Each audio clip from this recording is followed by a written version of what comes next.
Hello दोस्तों। तो पारस टरपवन से चुनाव लड़ेंगे, ये तो आप लोग सुन ही चुके होंगे, कहीं कहीं देख भी चुके होंगे। तो चलिए आज की वीडियो में बात करते हैं कि पारस टरपवन सिंह कहाँ से चुनाव लड़ेंगे, किस पार्टी से चुनाव लड़ेंगे, क्या उनका किस पार्टी का साथ होगा। तो वीडियो को शुरुआत करते हैं और एक एक पॉइंट पर बात करते हैं। आपको पता होगा कि पारस टरपवन सिंह पिछले बार लोकसभा चुनाव में भाजपा से गुस्सा होकर निर्दलीय चुनाव लड़े थे, जिसकी वजह से भाजपा का बहुत सारा नुकसान भी हुआ था, बहुत सारी वो सीटों हार चुकी थी। लेकिन इस चीज़ को भाजपा ने कवर करते हुए इतना तय कर दिया कि पारस टरपवन सिंह को भाजपा के सीट मिलेगा और पारस टरपवन सिंह की मनचाही सीट मिलेगा।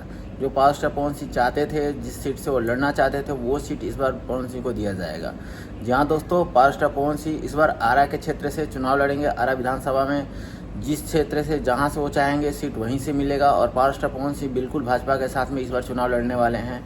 और एक चीज़ और क्लियर कर दें कि इस बार पारस टरपवन सिंह के सपोर्ट में आर.के. सिंह भी खुल के सपोर्ट कर रहे हैं और पारस टरपवन सिंह का खुल के साथ दे रहे हैं। तो इससे इतना तो तय है कि पारस टरपवन सिंह का इस बार भाजपा फिक्स है, भाजपा के साथ वो चुनाव लड़ेंगे और ये कंफर्म है, 100 में 100 कंफर्म है।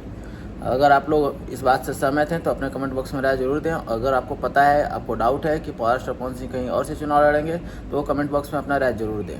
मिलते हैं तब तक के लिए नेक्स्ट वीडियो में।